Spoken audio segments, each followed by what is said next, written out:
Hey, Priority One Fishing here.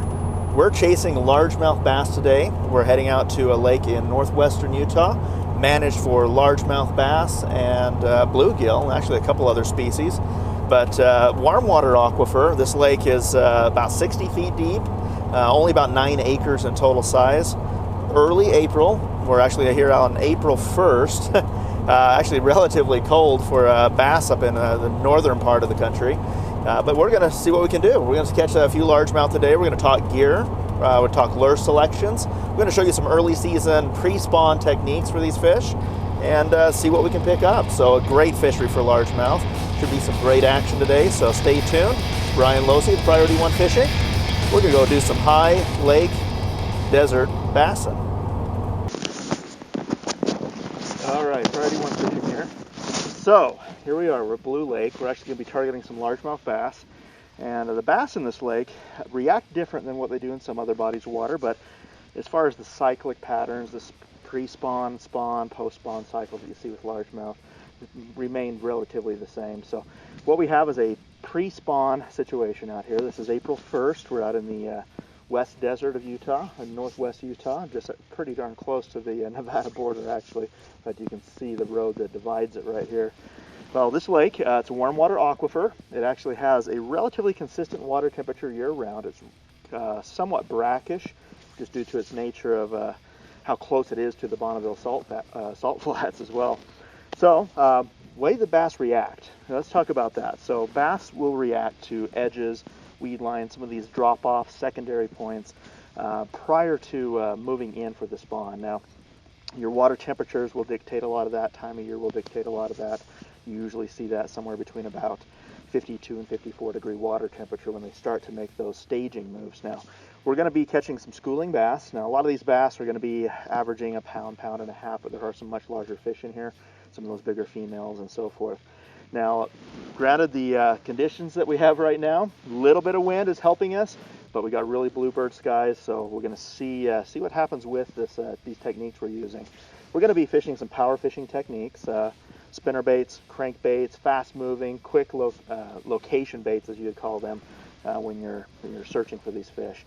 Now, they tend to be very reactive to these baits, more of a competition strike than an actual food-based response because of the amount of fish that you'll see in these little schools that are moving around. So we're going to start with the spinnerbait, and the spinnerbait that I'm using is a double willow leaf blade spinnerbait, and I prefer to actually use it on a medium light powered rod with a 12-pound test. Reason for it, this is, I'm using a lighter bait. I'm using that 1/4 ounce, maybe a 3/8 ounce spinnerbait instead of a half or a 3/4 ounce spinnerbait. Gives me a little better control with those lighter applications. The rod loads a little bit deeper as well, so when we go to stick baits or a different option, I don't have to worry about switching my rods up. A topwater bait even, I've got a little bit softer tip with these rods that will allow me to work those. So the double willow leaf blade, this blade is designed as a shallow water spinnerbait. Now, shallow water in that you're running it 18 inches, 2 feet, maybe 3 feet under the surface over 5 or 6 or 7 feet of water. It's a relatively fast-moving bait. It's not a rolling bait like you'd see using a spinnerbait with a Colorado blade, a big, large, round blade with lots of surface area. So kind of catering to what we're doing with moving quick, trying to find these fish, and the way that these fish are in this pre-spawn stage, we should be able to find them pretty quick with this spinnerbait. So we're going to fish some of these edges. We've got a really deep drop-off out here. This lake is about 60 feet deep. They actually do some dive certifications and stuff like that out here because of its consistent water temperatures. Another method is going opposite. We're actually going to work to the bottom as well. So we see some larger fish. We've got some fish that are starting to move in and prepare some beds. We're going to start using some jigs. Now, jigs are typically a big fish bait. They will produce a larger strike, a bigger strike, more because it caters to that food-based response. It caters to fish that are in pockets and that are holding up and in pre-spawn stage fish where you've got the females that move in to make the beds. They're sitting in those holes, they're sitting in those pockets. This is a jig, this is a bait that will actually get into those areas and pull those fish out. Now, the rod itself, this one is also a little lighter. I'm running a medium powered rod. Typically you'd run a medium heavy, somewhere between a 7.1, 7.2, medium heavy, something rating up to a 15 or 17 pound test line range. And you may go even heavier than that, fishing braids, fishing a lot of your specialty lines as well. Both of these rods I'm using a fluorocarbon. Moderately controlled stretch in this line, so it gives me some good control when I'm trying to work these fish around these weed piles that we have that surround this lake. So we're gonna see what we can do to get those fish in with these lighter outfits. The rod on this one is also a little shorter. Say it's a 6.5 foot pole. I mentioned 7.1, 7.2. They're very popular for bottom contact.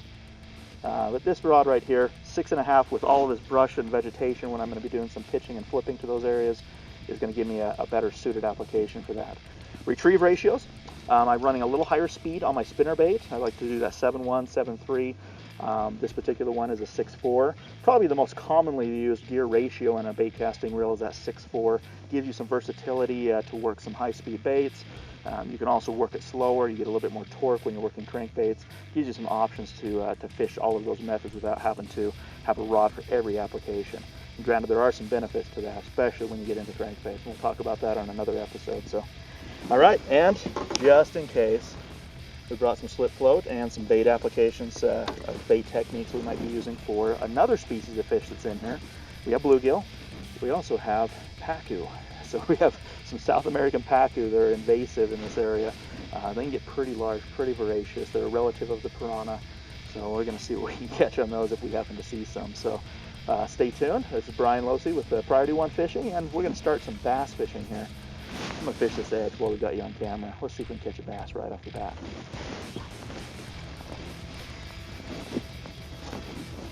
All right. Looking good. Water is really quite clear here.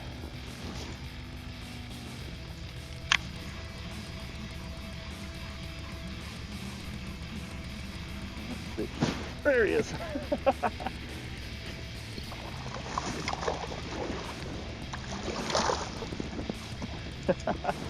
Just like that. So that didn't take very long at all, did it? That's the schoolers that we're after. That was right on that edge where that fish should have been. So excellent strike right there.